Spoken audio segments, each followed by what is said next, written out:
হে everyone, আসসালামু আলাইকুম। Welcome back to my new video. অনেকদিন পর আপনাদের মাঝে একটি বড় ভিডিও আপলোড করলাম। আর আজ আমরা দেখাবো ঘরে আমরা কিভাবে দই বানাই। আজ আমরা দই বানাবো মাটির চুলায়। আর কিভাবে দই বানাতে হয় পুরো রেসিপিটাই আপনাদের মাঝে আমরা শেয়ার করব। আমরা আজ 4 কেজি দই বানাবো, তাই একটা হাঁড়িতে 4 কেজি দুধ নিলাম। আর দুধটা একটি লাঠির সাহায্যে মেপে নিলাম। মেপে কলম দিয়ে দাগ দিয়ে দিলাম। আর কেনই দাগ দিলাম আর কেনই বা মাপ দিলাম এটাও আপনাদের মাঝে আমরা শেয়ার করব। দুধটা মাপ দিয়ে কিছুক্ষণ দুধটা গরম করতে হবে। দুধটা চুলায় দিয়ে অনবরত নাড়তেই হবে যাতে দুধটা নিচে না লেগে যায়। এরপর আমরা যেহেতু 4 কেজি দুধ দিয়েছি তাই দইও 4 কেজি হবে, 4 কেজির কম বেশি হবে না। এরপর 4 কেজি দুধের উপর 4.5 কেজি পানি দিয়ে দিলাম।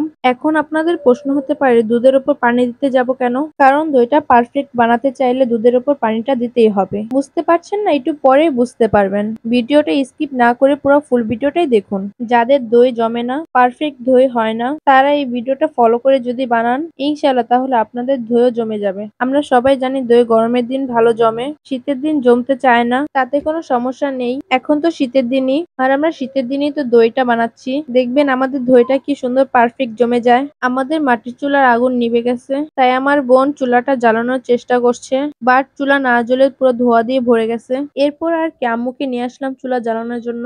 এরপর আম্মুর হাতে কি সুন্দর চুলাটা জ্বলে গেল।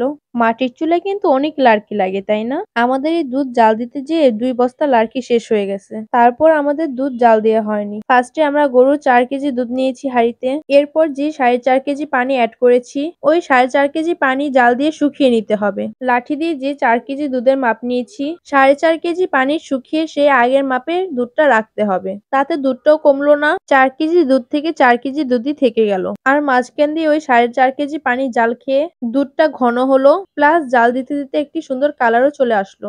আর দুধটা স্বাদও দ্বিগুণ বেড়ে গেল। দুধের স্বাদ বাড়া মানেই তো দইয়ের স্বাদ বেড়ে গেল। দুধটা আর কি যত জাল দিতে পারবেন দইয়ের স্বাদটাও তত বাড়বে। একেবারে বগুড়ার সর দইয়ের মতো স্বাদ পাবেন। আমাদের জাল দিতে দিতে অনেকগুলো কয়লা হয়ে গেল, তাই ভাবলাম আমরা বসে বসে মিষ্টি আলু কয়লায় পুড়ে খাই, তাতে সময়টাও পাস হবে আর জাল দিতে দিতে বোরিং লাগবে না, খাবো আর কাজ করব। আমরা ওই সন্ধ্যা 7টা বাজে চুলায় দুধটা বসিয়েছি আর দুধ জাল দিতে দিতে একেবারে রাত 10টা বেজে গেছে। আমি আর আবিদা একটু পরপরই দুধটা নাড়িয়ে যাতে নিচে না লেগে যায়। লক্ষ্য রাখতে হবে দুধটা যেন না নিচে লেগে যায়। নিচে লেগে গেলে দইটা খেতে ভালো লাগে না। অনবরত শুধু নাড়তেই হবে, যেমন করে আমার বোন নাড়তেছে দুধটা। এরপর আমিও নেড়ে সাহায্য করলাম ওকে। একজনের পক্ষে এত নাড়া সম্ভব না।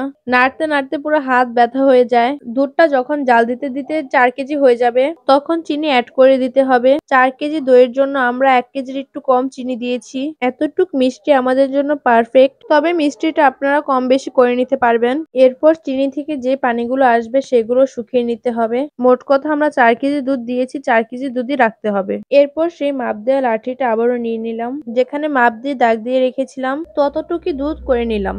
আমরা জাল দিয়ে সেই 4 কেজি দুধই করে নিয়েছি আর লাঠি দিয়ে মাপার কারণ এটাই ছিল, যাতে পরে সেম মাপটাই থাকে। আমাদের দইয়ের জন্য দুধ রেডি, এখন ঘরে নিয়ে যাব। কাজ কিন্তু এখনো শেষ হয়নি। ঘরে নিয়ে অনবরত একটি গ্লাসের সাহায্যে দুধটা টানতে হবে আর আমি অন্য পাশে দইয়ের জন্য দই বীজ রেডি করছি। আপনাদের প্রশ্ন হতে পারে দই বীজ আবার কি? দই বীজ হচ্ছে দই। দই বানানোর ক্ষেত্রে এটাকে দই বীজ বলা হয়, কিন্তু এটা দোকানের নরমাল দই। এরপর একটা বাটিতে 4-5 চামচ দই নিয়ে নিলাম। আর দই বানাতে হলে কিন্তু অবশ্যই দই লাগবে। দই না দিলে দইটা জমবে না, তাই এটা অবশ্যই দিতে হবে। এরপর আমার ভাইয়াকে একটু দই খাইয়ে দিলাম। আমার ভাইয়ের একটি পছন্দের খাবার দই। আমাদের ঘরে সবচেয়ে বেশি দই পছন্দ করে আমার এই ভাইয়াটাই, তাই ভাইয়ার জন্য আজ এতগুলো দই বানিয়ে নিলাম। বলতে পারেন ভাইয়াকে দই বানিয়ে খাওয়ালাম গিফট হিসাবে। আমার ভাইয়া তো আরো অনেক বছর আগেই কোরআনে হাফেজ হয়েছে, মাশাআল্লাহ করে 2 দিন আগে মাওলানা হয়ে গেল। আমার ভাইয়ের জন্য সবাই দোয়া করবেন যাতে আমার ভাইয়া বড় হুজুর হতে পারে। যাক, বাই দ্য ওয়ে দইগুলো এখন পুরোপুরি ফেটিয়ে নিতে হবে যাতে করে কোনো প্রকারের দইয়ের কোনো দানা না থাকে। এরপর পাতিল থেকে একটু দুধ নিয়ে ভালো করে মিক্সচার করে নিলাম। একেবারে এরকম ক্রিমি ভাব আনতে হবে যাতে করে দইয়ের কোনো লাঞ্চ না থাকে।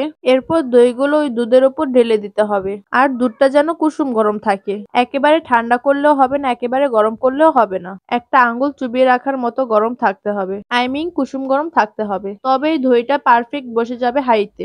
এরপর কিছুক্ষণ নেড়ে মাটির হাঁড়িতে দইগুলো সেট করে নিলাম। আর এই দই মাটির হাঁড়ি ছাড়া অন্য বাটিতেও জমে যাবে। আমাদের ঘরে মাটির হাঁড়ি আছে তাই মাটির হাঁড়িতে দিচ্ছি। মাটির হাঁড়িতে দই দেখতে খুবই সুন্দর লাগে। আমাদের আগে থেকে মাটির হাঁড়ি ছিল অনেকগুলো, তাই মাটির হাঁড়িতেই দিলাম। আর এই কলসটা দেখতে খুবই সুন্দর লাগছে, তাই না? এটাতেও দেখবেন কি সুন্দর পারফেক্ট জমে যায়। মাটির হাঁড়ি ছাড়াও আমরা কাচের বাটিতে দই দিয়েছি, দেখবেন এটাও কি সুন্দর করে জমে যায়। আমরা দইয়ের ওপর সুন্দর করে পলি দিয়ে ঢেকে দিলাম, যাতে কোনো বাতাস না ঢুকে। এরপর আমরা প্লেট দিয়ে এগুলোর উপর ঢেকে দিলাম। আপনারা এরকম ঘরে বানালে সুন্দর করে ঢেকে দিবেন। আমরা নিচে একটি মোটা কাঁথা নিয়ে নিলাম, এরপর উপর দিয়ে মোটা কাঁথাটা দিয়ে ঢেকে দিলাম। আপনারা দই পাতলে আপনাদের ঘরে লেপ তোশক যা থাকে সেগুলো দিয়ে সুন্দর করে ঢেকে দিবেন। দই জমার জন্য দইটাকে অনেক গরমে রাখতে হবে, তবে দইটা সুন্দরভাবে জমে যাবে। আমাদের এই কাঁথাটা কিন্তু অনেক আগের মোটা একটা কাঁথা, এটাতে প্রচুর গরম। এরপরও এটার উপর আরেকটা কাঁথা দিয়ে দিলাম। যত গরমে রাখবেন তত সুন্দর করে জমবে। আমরা রাত্রে দইটা জমতে দিয়েছি, পরের দিন সকালবেলা কাঁথা উঠিয়ে দেখলাম দইটার কি অবস্থা। খুলে দেখি সবগুলো দই মাশাআল্লাহ করে জমে গেল। একেবারে দোকানের পারফেক্ট দইয়ের মতো হয়েছে আমাদের দইগুলো। দোকান থেকে কোনো অংশে কম হয়নি, পুরোপুরি পারফেক্ট ভাবে জমেছে। আর আপনাদেরকে আমি শুরুতেই বড় হাঁড়িটা দেখাচ্ছি, এটা দেখুন একেবারে পারফেক্ট ভাবে জমে গেছে। আমি আপনাদেরকে দইগুলো কেটে দেখাবো একটু পরে। ফার্স্টে আমি দেখাবো আপনাদেরকে কাচের বাটিতে যে দইটা আমরা জমতে দিয়েছিলাম, দেখুন কি সুন্দর পারফেক্ট ভাবে জমে গেল। ফার্স্টে আমি ফ্রিজে বেড়ে আম্মুকে টেস্ট করতে দিলাম, আর আমার আম্মু ফার্স্টে না খেয়ে আমার ভাইয়াকে আগে খাইয়ে দিল। আমার আম্মু রিভিউ দিল দইটা নাকি খুবই ভালো হয়েছে, তাই আম্মু খুবই মজা করে দইটা খেলো আর আমাকেও খাইয়ে দিল। আর আমি বলছিলাম আম্মু না তুমিই খাও। এরপর আমার ভাইয়াকে বড় একটা বাটি দিয়ে দিলাম দই খাওয়ার জন্য। আমার ভাইয়ার অনেক ভালো লেগেছে এই দইটা, তাই এতগুলো দই একেবারেই খেতে বসছে। যাক ভালোই লাগলো, ঘরের সবারই দইটা অনেক পছন্দ হয়েছে। আপনারাও বাসায় এরকম দই বানিয়ে ট্রাই করবেন, আপনাদের দইও ইনশাল্লাহ হবে। যাক ভিডিওটা আজ এত বড় করবো না, এই পর্যন্তই। আল্লাহ হাফেজ।